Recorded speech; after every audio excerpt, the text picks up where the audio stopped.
ಮಂಡ್ಯದ ಮದ್ದೂರಿನಲ್ಲಿ ಕಲ್ಲು ತೂರಾಟ ಪ್ರಕರಣ ಮೆರವಣಿಗೆ ವೇಳೆ ಮಸೀದಿ ಮೇಲೆ ಕಲ್ಲು ತೂರಾಟ ಆಗಿದೆ. ಕಲ್ಲು ತೂರಾಟ ಹಿನ್ನೆಲೆ ಪೊಲೀಸರಿಂದ ಲಾಠಿ ಚಾರ್ಜ್ ಅನ್ನು ಮಾಡಲಾಗಿದೆ. ಲಾಠಿ ಹಿಡಿದು ಯುವಕರನ್ನ ಚದುರಿಸಿದ್ದಾರೆ ಪೊಲೀಸರು. ಮುನ್ನೆಚ್ಚರಿಕೆ ಕ್ರಮವಾಗಿ ಮದ್ದೂರು ಪಟ್ಟಣದಲ್ಲಿ ಭದ್ರತೆಯನ್ನ ಕಲ್ಪಿಸಲಾಗಿದೆ. ನಿಷೇಧಾಜ್ಞೆಯನ್ನ ಜಾರಿ ಮಾಡಲಾಗಿದೆ. ಜಿಲ್ಲಾಡಳಿತ ಹೆಚ್ಚಿನ ಅಲರ್ಟ್ ಆಗಿರುವಂತದ್ದು. ಮದ್ದೂರಿನಲ್ಲಿ ಉದ್ವಿಗ್ನ ಸ್ಥಿತಿ ನಿರ್ಮಾಣ ಆಗ್ಬಿಟ್ಟಿದೆ. ಬೂದಿ ಮುಚ್ಚಿದ ಕೆಂಡದಂತ ಪರಿಸ್ಥಿತಿ ಇದೆ. ನೋಡಿ, ನಿನ್ನೆ ರಾತ್ರಿ ಒಂದಷ್ಟು ಸಮಸ್ಯೆಗಳಾಯಿತು. ಒಂದು 1/4 ಗಂಟೆ 20 ನಿಮಿಷ ಒಂದಷ್ಟು ಅವಾಂತರ ಆಯಿತು. ತಕ್ಷಣಕ್ಕೆ ಎಚ್ಚೆತ್ತುಕೊಂಡಿದ್ದಾರೆ ಪೊಲೀಸರು. ಆನಂತರ ಅಲರ್ಟ್ ಆಗ್ತಾರೆ, ಪರಿಸ್ಥಿತಿಯನ್ನು ಹತೋಟಿಗೆ ತರ್ತಾರೆ. ಬಟ್ ಬೆಳಗ್ಗೆ ಪ್ರತಿಭಟನೆ ಮತ್ತೊಂದು ಅಂತ ಹೇಳಿ ಶುರು ಆಗುತ್ತೆ.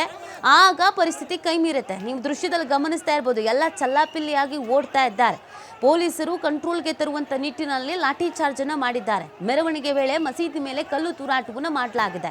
ರಾತ್ರಿ ಪೊಲೀಸರು ಎಲ್ಲವನ್ನ ಹತೋಟಿಗೆ ತಂದಿದ್ರು. ಬಟ್ ಇವತ್ತು ಬೆಳಗ್ಗೆ ನಾವು ಪ್ರತಿಭಟನೆ ಮಾಡ್ತೀವಿ, ಹೋರಾಟ ಮಾಡ್ತೀವಿ ಅಂತ ಒಂದಷ್ಟು ರಾಜಕೀಯ ಪಕ್ಷಗಳು, ಒಂದಷ್ಟು ಸಂಘಟನೆಗಳು ಮುಂದಾಗಿದ್ದಂಥ ಸಂದರ್ಭದಲ್ಲಿ ಕಲ್ಲು ತೂರಾಟ ಆಗಿರೋದು. ಹಾಗಾಗಿ ಪರಿಸ್ಥಿತಿಯನ್ನು ಹತೋಟಿಗೆ ತರೋದಕ್ಕೆ ಲಾಠಿ ಚಾರ್ಜ್ ಮಾಡಬೇಕಾದ ಪರಿಸ್ಥಿತಿ ಬಂದಿದೆ. ಕೊನೆಗೆ ಲಾಠಿ ಚಾರ್ಜ್ ಮಾಡಿದ್ದಾರೆ. ನೋಡಿ, ಅಲ್ಲಿ ಚಿಕ್ಕ ಮಕ್ಕಳಿಂದ ಹಿಡಿದು ಪ್ರತಿಯೊಬ್ಬರು ಕೂಡ ಇದ್ದಾರೆ. ಹೇಗೆ ಬೇಕೇ ಹಾಗೆ ಓಡ್ತಾ ಇರೋದನ್ನು ನೀವು ನೋಡ್ತಾ ಇರ್ಬೋದು. ಯಾಕಂದರೆ ಕಲ್ಲು ತೂರಾಟ ಆಗಿದೆ. ಈಗ ಕಂಟ್ರೋಲಿಗೆ ತನ್ನಿಲ್ಲ ಅಂತಂದರೆ ಮತ್ತೆ ಸಮಸ್ಯೆ ಆಗುತ್ತೆ. ಕಳೆದ ಬಾರಿ ನಾಗಮಂಗಲದ ನೆನಪಿರ್ಬೋದು ಮಂಡ್ಯ ಜನತೆಗೆ. ಕಳೆದ ಬಾರಿ ನಾಗಮಂಗಲದಲ್ಲಿ ಎಂಥ ಪರಿಸ್ಥಿತಿ ನಿರ್ಮಾಣ ಆಗಿತ್ತು ಗಣಪತಿ ವಿಸರ್ಜನಾ ಸಂದರ್ಭದಲ್ಲಿ ಅನ್ನೋದು. ಬೆಂಕಿ ಹಾಕಲಾಗ್ಬಿಟ್ಟಿತ್ತು, ಹೊತ್ತುರಿದು ಬಿಟ್ಟಿತ್ತು. ಹಾಗಾಗಿ ಈ ಬಾರಿ ಪೊಲೀಸರು ಅಲರ್ಟ್ ಆಗಿರೋದು. ವಿಡಿಯೋ ರೆಕಾರ್ಡ್ ಬೇರೆ ಮಾಡ್ತಾ ಇದ್ದಾರೆ. ಇಲ್ಲಿ ಯಾರೇ ತಪ್ಪಿಸ್ಕೊಂಡ್ರು, ಯಾರೇ ಕಲ್ಲು ಹೊಡೆದಿದ್ರು ಕೂಡ ಗೊತ್ತಾಗುತ್ತೆ.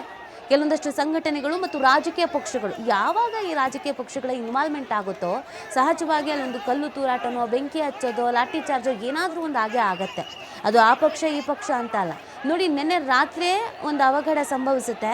ತಕ್ಷಣಕ್ಕೆ ಪೊಲೀಸರು ಎಚ್ಚೆತ್ತುಕೊಳ್ತಾರೆ, ಎಲ್ರಿಗೂ ಬುದ್ಧಿ ಹೇಳ್ತಾರೆ. ಆಗಲೂ ಸ್ವಲ್ಪ ಲಘುವಾಗಿ ಲಾಠಿ ಪ್ರಹಾರವನ್ನು ಮಾಡ್ತಾರೆ. ಆಮೇಲೆ ಪರಿಸ್ಥಿತಿ ಸರಿ ಹೋಗುತ್ತೆ. ಗಣೇಶ ವಿಸರ್ಜನೆಯನ್ನು ಕೂಡ ಮಾಡ್ತಾರೆ. ಇವತ್ತು ನಾವು ಅದಕ್ಕೆ ಹೋರಾಟ ಮಾಡ್ತೀವಿ, ಇನ್ನೊಂದು ಮಾಡ್ತೀವಿ, ಮತ್ತೊಂದು ಮಾಡ್ತೀವಿ ಅಂತ ಬಂದವರು ಕಲ್ಲು ತೂರಾಟ ಮಾಡಿದ್ದಾರೆ. ಸೊ ಸದ್ಯ ಅಲ್ಲಿನ ಪರಿಸ್ಥಿತಿ, ಅಲ್ಲಿನ ಸಿಚುವೇಶನ್ಸ್ ಯಾವ ರೀತಿ ಆಗಿದೆ ಅನ್ನೋದನ್ನು ನೀವು ದೃಶ್ಯದಲ್ಲಿ ಗಮನಿಸ್ತಾ ಇರಬಹುದು. ಲಾಠಿ ಹಿಡಿದು ಯುವಕರನ್ನ ಚದುರಿಸೋಕೆ ಪೊಲೀಸರು ಮುಂದಾಗಿರುವಂಥದ್ದು.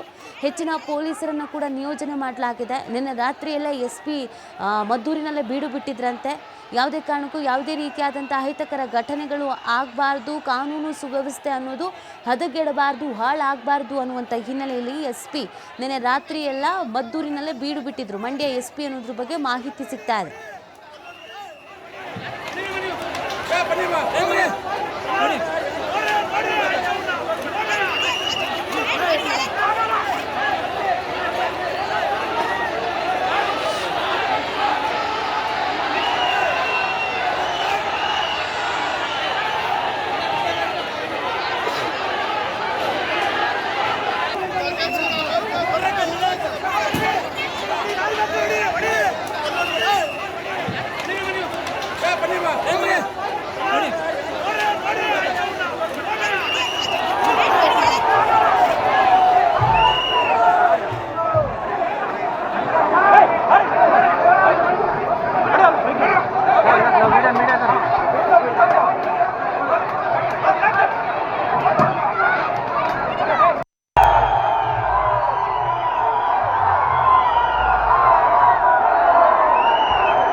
ಮಾಹಿತಿಯನ್ನು ನೀಡ್ತಾರೆ ನಮ್ಮ ಪ್ರತಿನಿಧಿ ಶಶಿಕುಮಾರ್. ರಾತ್ರಿ ಎಲ್ಲ ಪರಿಸ್ಥಿತಿ ಕಂಟ್ರೋಲಿಗೆ ಬಂದಿದೆ ಅಂತ ಹೇಳ್ತಾ ಇದ್ರಿ. ಬೆಳಗ್ಗೆ ನೋಡಿದ್ರೆ ಲಾಠಿ ಚಾರ್ಜ್ ಆಗಿದೆ.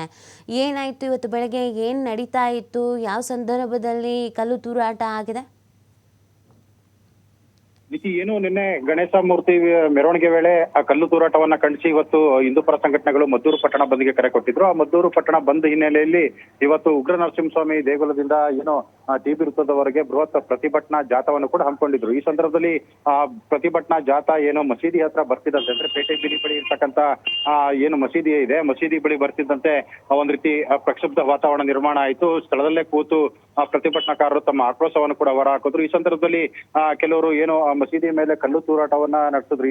ಇದರಿಂದ ಎಚ್ಚೆತ್ತಂತ ಪೊಲೀಸರು ತಕ್ಷಣ ಅವ್ರನ್ನ ಚದುರಿಸ್ಲಿಕ್ಕೆ ಅಂತೇಳಿ ಲಾಠಿ ಚಾರ್ಜ್ ಕೂಡ ಮಾಡಿರ್ತಕ್ಕಂಥದ್ದು. ಹೀಗಾಗಿ ಒಂದು ಕೆಲ ಕಾಲ ಆತಂಕದ ವಾತಾವರಣ ಕೂಡ ನಿರ್ಮಾಣವಾಗಿತ್ತು. ಸದ್ಯಕ್ಕೆ ಲಾಠಿ ಚಾರ್ಜ್ ಮಾಡುವ ಮುಖಾಂತರವಾಗಿ ಮತ್ತೆ ಅವ್ರನ್ನ ಚದುರಿಸುವ ಮುಖಾಂತರವಾಗಿ ಏನು ಈ ಹೋರಾಟದಲ್ಲಿ ಮುಂಚೂಣಿಯಲ್ಲಿದ್ದಂತ ನಾಯಕರನ್ನ ವಶಕ್ಕೆ ಪಡ್ಕೊಂಡು ಈಗ ಏನು ಮೆರವಣಿಗೆ ಸುಗಮವಾಗಿ ಸಾಗ್ಲಿಕ್ಕೂ ಕೂಡ ಅನುವು ಮಾಡಿಕೊಟ್ಟಿರ್ತಕ್ಕಂಥದ್ದು. ಮತ್ತೆ ಒಂದು ಕಡೆ ಏನು ಈ ಪಟ್ಟಣದಾದ್ಯಂತ ಈ ಒಂದು ಪ್ರಕ್ಷುಬ್ಧ ವಾತಾವರಣ ಇರೋ ಹಿನ್ನೆಲೆಯಲ್ಲಿ ಬಿಗಿ ಪೊಲೀಸ್ ಬಂದೋಬಸ್ತ್ ಅನ್ನು ಕೂಡ ಹಮ್ಮಿಕೊಂಡಿರ್ತಕ್ಕಂಥದ್ದು. ಇನ್ನೂ ಕೂಡ ಮಸೀದಿಯನ್ನ ದಾಟಿ ಏನು ಮೆರವಣಿಗೆ ಬರ್ತಿದ್ರು ಕೂಡ ಈ ಪೇಟೆ ಬೀದಿ ವ್ಯಾಪ್ತಿನಲ್ಲಿ ಸಾಕಷ್ಟು ಒಂದು ರೀತಿಯಲ್ಲಿ ಏನು ಗೊಂದಲದ ವಾತಾವರಣ ಕೂಡ ಇರ್ತಕ್ಕಂಥದ್ದು. ಯಾಕಂದ್ರೆ ಕ್ಷಣಕ್ಕೂ ಕೂಡ ಬಿಸಿಲ ಕಾವೇರ್ತಿದ್ದಂತೆ ಹಿಂದೂಪರ ಕಾರ್ಯಕರ್ತರ ಆಕ್ರೋಶ ಕೂಡ ಭುಗಿಲೇಳ್ತಾನೆ ಇರ್ತಕ್ಕಂಥದ್ದು. ದಾರಿಯುದ್ದಕ್ಕೂ ಕೂಡ ಜೈ ಶ್ರೀರಾಮ್ ಪರ ಘೋಷಣೆನ ಕೂಗ್ತಾ ಇರ್ತಕ್ಕಂಥದ್ದು. ಜೊತೆಗೆ ಗಣಪತಿ ಬಗ್ಗೆ ಘೋಷಣೆನ ಕೂಗಿ ಡಿಜೆ ಮುಗ್ಗೆ ಕುಣಿತವನ್ನ ಕೂಡ ಮಾಡ್ತಾ ಇರ್ತಕ್ಕಂಥದ್ದು. ಜೊತೆಗೆ ಏನು ಈ ಒಂದು ಘಟನೆಗೆ ಕಾರಣರಾಗಿರ್ತಕ್ಕಂಥ, ಜೊತೆಗೆ ಅದಕ್ಕೆ ಕುಮ್ಮಕ್ಕನ್ನ ಕೊಟ್ಟಿರ್ತಕ್ಕಂಥವ್ರು ಯಾರಿದ್ದಾರೆ ಅವ್ರನ್ನು ಕೂಡ ಕೂಡಲೇ ಬಂಧಿಸಬೇಕು, ಸಂಪೂರ್ಣ ಸಮಗ್ರ ತನಿಖೆ ಆಗ್ಬೇಕು ಅಂತೇಳಿ ಇದು ಆಕ್ರೋಶವನ್ನ ಕೂಡ ಹೊರಾಗ್ತಾ ಇರ್ತಕ್ಕಂಥದ್ದು. ಸದ್ಯಕ್ಕೆ ಈಗ ಮಸೀದಿ ರಸ್ತೆಯಿಂದ ಹೊರಟು ಈಗ ಪೇಟೆ ಬೀದಿ ಬಳಿಯಿಂದ ಪೇಟೆ ಬೀದಿ ರಸ್ತೆಯಲ್ಲಿ ಈಗ ಟಿ.ಬಿ. ವೃತ್ತದತ್ತ ಪ್ರತಿಭಟನಾ ಜಾಥಾ ಮುಂದುವರೆದಿರ್ತಕ್ಕಂಥದ್ದು. ಬಿಗಿ ಪೊಲೀಸ್ ಬಂದೋಬಸ್ತ್ ಅನ್ನು ಕೂಡ ಹಮ್ಮಿಕೊಂಡಿರ್ತಕ್ಕಂಥದ್ದು. ನೀತಿ ಶಶಿಕುಮಾರ್, ಈಗ ಪರಿಸ್ಥಿತಿಯನ್ನ ಕಂಟ್ರೋಲಿಗೆ ತರಬೇಕಾದಂತ ನಿಟ್ಟಿನಲ್ಲಿ ಆಲ್ರೆಡಿ ಪೊಲೀಸರು ಇದ್ದಾರೆ. ಹೆಚ್ಚಿನ ಭದ್ರತೆ, ಹೆಚ್ಚಿನ ವ್ಯವಸ್ಥೆಗಾಗಿ ಇನ್ನು ಪೊಲೀಸರನ್ನು ನಿಯೋಜನೆ ಮಾಡುವಂಥದ್ದು, ನಿಷೇಧಾಜ್ಞೆ ಜಾರಿ, ಈ ಥರದ್ದು ಏನು ನಡೀತಾ ಇದೆ, ಮುಂಜಾಗ್ರತಾ ಕ್ರಮವಾಗಿ ಏನೇನು ಕ್ರಮ ಕೈಗೊಂಡಿದೆ ಜಿಲ್ಲಾಡಳಿತ, ಪೊಲೀಸ್ ಇಲಾಖೆ? ನೀತಿ, ಈ ಒಂದು ಘರ್ಷಣೆಯಿಂದಾಗಿ ಯಾವುದೇ ತರದ ಗೊಂದಲಗಳು ಆಗ್ಬಾರ್ದು ಅಂತೇಳಿ ಈಗಾಗಲೇ 144 ಸೆಕ್ಷನ್ ಅನ್ನು ಜಾರಿ ಕೂಡ ಮಾಡಿರ್ತಕ್ಕಂಥದ್ದು. ಸ್ಥಳೀಯ ತಹಸೀಲ್ದಾರ್ ಅವರು ಕೂಡ ಈಗಾಗಲೇ ನಿಷೇಧಾಜ್ಞೆಯನ್ನ ಪಟ್ಟಣದಾದ್ಯಂತ ಜಾರಿ ಮಾಡಿ ಮುಂಜಾಗ್ರತಾ ಕ್ರಮವಾಗಿ ಶಾಲಾ ಕಾಲೇಜಿಗೂ ಕೂಡ ರಜೆಯನ್ನ ಘೋಷಣೆ ಮಾಡಿರ್ತಕ್ಕಂಥದ್ದು. ಒಂದು ರೀತಿಯಲ್ಲಿ ಇದು ಒಂದು ರಾಜಕೀಯ ತಿರುವನ್ನು ಕೂಡ ಪಡ್ಕೊಳ್ಳುವಂತ ಸಾಧ್ಯತೆ ಇರತಕ್ಕಂಥ ಹಿನ್ನೆಲೆಯಲ್ಲಿ ಎಲ್ಲರೂ ಕೂಡ ಈಗ ಪಟ್ಟಣದಾದ್ಯಂತ ಮಂಡ್ಯ ಜಿಲ್ಲೆ ಅಷ್ಟೇ ಅಲ್ಲ, ಪಕ್ಕಪಕ್ಕದ ರಾಮನಗರ ಮತ್ತೆ ಮೈಸೂರು ಜಿಲ್ಲೆಗಳಿಂದಲೂ ಕೂಡ ಹೆಚ್ಚಿನ ಪೊಲೀಸರನ್ನು ಕೂಡ ಕರ್ತವ್ಯಕ್ಕೆ ನಿಯೋಜನೆ ಮಾಡಿರ್ತಕ್ಕಂಥದ್ದು. ಹೀಗಾಗಿ ಯಾವುದೇ ತರದ ಏನು ಗದ್ದಲಗಳು ಆಗ್ಬಾರ್ದು, ಘರ್ಷಣೆ ಆಗ್ಬಾರ್ದು ಅಂತೇಳಿ ಈಗಾಗಲೇ ಬಿಗಿ ಪೊಲೀಸ್ ಬಂದೋಬಸ್ತನ್ನು ಕೂಡ ಹಮ್ಮಿಕೊಂಡಿರ್ತಕ್ಕಂಥದ್ದು. ಸ್ಥಳದಲ್ಲೇ ಡಿಸಿ ಮತ್ತೆ ಮಂಡ್ಯ ಮತ್ತೆ ಮೈಸೂರು ಜಿಲ್ಲೆಯ ಪೊಲೀಸ್ ವರಿಷ್ಠಾಧಿಕಾರಿಗಳು ಕೂಡ ಖುದ್ದು ಪ್ರತಿಭಟನಾ ಜಾಥಾದಲ್ಲಿ ಆಗಮಿಸ್ತಾ ಇರ್ತಕ್ಕಂಥದ್ದು. ಯಾವುದೇ ತರದ ಅಹಿತಕರ ಘಟನೆಗಳು ಕೂಡ ನಡೀದೇ ಇರೋ ನಿಟ್ಟಿನಲ್ಲಿ ಈ ಡ್ರೋನ್ ಕ್ಯಾಮ್ರಾಗಳಿರ್ಬೋದು, ಹೀಗೆ ಸಿಸಿ ಕ್ಯಾಮ್ರಾಗಳನ್ನು ಕೂಡ ಅಳವಡಿಸಿರ್ತಕ್ಕಂಥದ್ದು. ಹೆಚ್ಚಿನ ಪೊಲೀಸರನ್ನು ಕೂಡ ನಿಯೋಜನೆ ಮಾಡಿರ್ತಕ್ಕಂಥದ್ದು. ಅಷ್ಟೇ ಅಲ್ಲ, ಏನು ಈ ಬಂದ್ಗೆ ಅಥವಾ ಈ ಒಂದು ಹೋರಾಟದ ಮುಂಚೂಣಿಯಲ್ಲಿದ್ದಂತ ನಾಯಕರುಗಳನ್ನ, ಅದರಲ್ಲೂ ಕೂಡ ಬಿಜೆಪಿ ಜಿಲ್ಲಾಧ್ಯಕ್ಷರಾಗಿರ್ತಕ್ಕಂಥ ಇಂದ್ರೇಶ್ ಅವರು ಇರ್ಬೋದು, ಸ್ಥಳೀಯ ಹಿಂದೂ ಮುಖಂಡರಾಗಿರ್ತಕ್ಕಂಥ ಶ್ರೀನಿವಾಸ್ ಅವರು ಇರ್ಬೋದು, ಅವರೆಲ್ಲರನ್ನು ಕೂಡ ಸದ್ಯಕ್ಕೆ ಪೊಲೀಸರು ವಶಕ್ಕೆ ಪಡ್ಕೊಂಡು ಜಾಥಾ ಬೇಗ ಹೊರಡಿಸ್ಲಿಕ್ಕೆ ಕೂಡ ಅನುವು ಮಾಡಿಕೊಡ್ತಾ ಇರ್ತಕ್ಕಂಥದ್ದು. ಜೊತೆಗೆ ಯಾವುದೇ ತರದ ಘರ್ಷಣೆಗಳು ಆಗ್ಬಾರ್ದು ಅಂತೇಳಿ ಪಟ್ಟಣದಾದ್ಯಂತ ನಿಷೇಧಾಜ್ಞೆಯನ್ನು ಕೂಡ ಹೇರಿರ್ತಕ್ಕಂಥದ್ದು. ಜೊತೆಗೆ ಬಿಗಿ ಪೊಲೀಸ್ ಬಂದೋಬಸ್ತನ್ನು ಕೂಡ ಹಮ್ಮಿಕೊಂಡಿರ್ತಕ್ಕಂಥದ್ದು. ನೀತಿ ಶಶಿಕುಮಾರ್, ಇನ್ನು ಯಾವುದೇ ಸಭೆಗಳಾಗಿರ್ಬೋದು ಅಥವಾ ಈ ತರದ ಸಂಘಟನೆಗಳ ಮುಂದಾಳತ್ವ ವಹಿಸ್ಕೊಂಡು ಮಾಡುವಂಥ ಕೆಲಸ ಕಾರ್ಯಗಳಾಗಿರ್ಬೋದು, ಇವುಗಳಿಗೆ ಸದ್ಯದ ಮಟ್ಟಿಗೆ ಬ್ರೇಕ್ ಹಾಕೋದು ಬಹಳ ಸೂಕ್ತ ಅಂತ ಅನ್ಸುತ್ತೆ. ಇವತ್ತು ಒಂದು ವೇಳೆ ಪ್ರತಿಭಟನೆಗೆ ಅವಕಾಶ ಮಾಡಿಕೊಡದೇ ಇದ್ದಿದ್ರೆ, ಸಂಘಟನೆಗಳ ಹೋರಾಟಕ್ಕೆ ಅವಕಾಶ ಮಾಡಿಕೊಡದೇ ಇದ್ದಿದ್ರೆ ಈ ಥರದ್ದೊಂದು ಲಾಠಿ ಚಾರ್ಜ್ ಅವಶ್ಯಕತೆ ಇರಲಿಲ್ಲ. ಹಾಗಾಗಿ ಜಿಲ್ಲಾಡಳಿತ ಕೆಲವು ನಾಯಕರುಗಳನ್ನ ಇಲ್ಲಿಗೆ ಬರದೇ ಇರೋ ಥರ ಅಥವಾ ಸಂಘಟನೆ ಮುಖಂಡರುಗಳಿಗೆ ಇಲ್ಲಿಗೆ ಬರದೇ ಇರೋ ಥರ ಏನಾದರೂ ಸ್ಟ್ರಿಕ್ಟಾಗಿ ಆದೇಶ ಏನಾದರೂ ಮಾಡಿದಾರಾ? ಯಾಕಂದರೆ ಈ ಪೊಲಿಟಿಕಲ್ ಎಂಟರ್ ಆದಾಗಲೇ ಈ ಥರ ಸಮಸ್ಯೆಗಳು ಹೆಚ್ಚಾಗ್ಬಿಡುತ್ತೆ. ಆ ಕಾರಣಕ್ಕಾಗಿ ಸದ್ಯಕ್ಕೆ ನೀತಿ ಯಾವುದೇ ತರದ ಸಭೆ ಮತ್ತೆ ಪ್ರತಿಭಟನೆ ಮೆರವಣಿಗೆಗಳು ಯಾವುದನ್ನು ಕೂಡ ಮಾಡಬಾರ್ದು ಅಂತೇಳಿ ಮುಂಜಾಗ್ರತಾ ಕ್ರಮವಾಗಿ ಈಗಾಗಲೇ ಪಟ್ಟಣದಾದ್ಯಂತ ತಹಸೀಲ್ದಾರ್ ಅವರು ನಿಷೇಧಾಜ್ಞೆಯನ್ನು ಕೂಡ ಹೊರಡಿಸಿರ್ತಕ್ಕಂಥದ್ದು. ಅದರ ನಡುವೆನೂ ಕೂಡ ರಾಜಕೀಯ ನಾಯಕರುಗಳು ಕೂಡ ಈ ಒಂದು ಹೋರಾಟವನ್ನ ಬೆಂಬಲಿಸಿ ಬರಬೇಕು ಅಂತೇಳಿ ಕೂಡ ಅವರು ಕೂಡ ಆಗಮಿಸ್ತಾ ಇರ್ತಾರೆ ಅನ್ನೋ ಒಂದು ಮಾಹಿತಿ ಕೂಡ ಲಭ್ಯ ಆಗಿರ್ತಕ್ಕಂಥದ್ದು. ಸದ್ಯಕ್ಕೆ ಬಂದಿರೋ ಮಾಹಿತಿ ಪ್ರಕಾರವಾಗಿ ಜೆಡಿಎಸ್ ಯುವ ಘಟಕದ ರಾಜ್ಯಾಧ್ಯಕ್ಷರಾಗಿರ್ತಕ್ಕಂಥ ನಿಖಿಲ್ ಕುಮಾರಸ್ವಾಮಿ ಅವರು ಕೂಡ ಮಧ್ಯಾಹ್ನದ ಹೊತ್ತಿಗೆ ಮದ್ದೂರು ಪಟ್ಟಣಕ್ಕೆ ಆಗಮಿಸಿ ಒಂದು ಪ್ರತಿಭಟನೆಯಲ್ಲೂ ಕೂಡ ಪಾಲ್ಗೊಳ್ತಾರೆ. ಈ ಘಟನೆಯನ್ನ ಖಂಡಿಸಿ ತಮ್ಮ ಪಕ್ಷದ ಮುಖಂಡರುಗಳೊಂದಿಗೆ ಜೊತೆಗೆ ಹಿಂದೂಪರ ಕಾರ್ಯಕರ್ತರ ಜೊತೆಗೆ ಪ್ರತಿಭಟನೆ ಕೂಡ ಮಾಡಲಿದ್ದಾರೆ ಅನ್ನೋ ಮಾಹಿತಿ ಕೂಡ ಲಭ್ಯ ಆಗಿರ್ತಕ್ಕಂಥ. ಇನ್ನು ಉಳಿದಂತೆ ಬಿಜೆಪಿ ಯಾವೆಲ್ಲ ನಾಯಕರುಗಳು ಬರ್ತಾರೆ ಅನ್ನೋದನ್ನು ಕೂಡ ಕಾದ್ ನೋಡ್ಬೇಕಾಗಿರ್ತಕ್ಕಂಥದ್ದು. ಇಲ್ಲಿಯ ಸ್ಥಳೀಯ ಬಿಜೆಪಿ ಜಿಲ್ಲಾಧ್ಯಕ್ಷರೇ ಈ ಒಂದು ಹೋರಾಟದಲ್ಲಿ ಪಾಲ್ಗೊಂಡಿರ್ತಕ್ಕಂಥ ಕಾರಣದಿಂದಾಗಿ ಜಿಲ್ಲೆ ವಿವಿಧ ಭಾಗಗಳ ಬಿಜೆಪಿ ಮುಖಂಡರುಗಳು ಮತ್ತೆ ರಾಜ್ಯದ ಬಿಜೆಪಿ ಮುಖಂಡರುಗಳು ಕೂಡ ಬರ್ತಕ್ಕಂಥ ಸಾಧ್ಯತೆ ಇರ್ತಕ್ಕಂಥದ್ದು. ಆದ್ರೆ ಈಗಾಗಲೇ ಏನು ಈ ಘಟನೆಗೆ ಕಾರಣರಾಗಿರ್ತಕ್ಕಂಥ 14 ಮಂದಿಯನ್ನ ಅಂದ್ರೆ ಆ ರಾತ್ರಿ ಏನು ಗಣೇಶ ಮೆರವಣಿಗೆ ವೇಳೆ ಕಲ್ಲು ತೂರಾಟವನ್ನ ಮಾಡಿದ್ರು, ಆ ಕಲ್ಲು ತೂರಾಟಕ್ಕೆ ಕಾರಣರಾಗಿರ್ತಕ್ಕಂಥ 14 ಜನರನ್ನ ಈಗಾಗಲೇ ಪೊಲೀಸರು ವಶಕ್ಕೆ ತೆಗೆದುಕೊಂಡು ಅವ್ರನ್ನ ಬಂಧನ ಕೂಡ ಮಾಡಿರ್ತಕ್ಕಂಥದ್ದು. ಆ ಬಂಧನ ಮಾಡಿ ಅದಕ್ಕೆ ಸಂಬಂಧಪಟ್ಟಂತೆ ಅವರಿಗೆ ಯಾರು ಈ ರೀತಿ ಪ್ರಚೋದನೆ ಮಾಡಿದ್ದು, ಇದಕ್ಕೆ ಕುಮ್ಮಕ್ಕು ಕೊಟ್ಟಿದ್ದು ಯಾರು ಅನ್ನೋದ್ರ ಬಗ್ಗೆ ಕೂಡ ಆ ತನಿಖೆಯನ್ನು ಕೂಡ ಮುಂದುವರಿಸಿರ್ತಕ್ಕಂಥದ್ದು.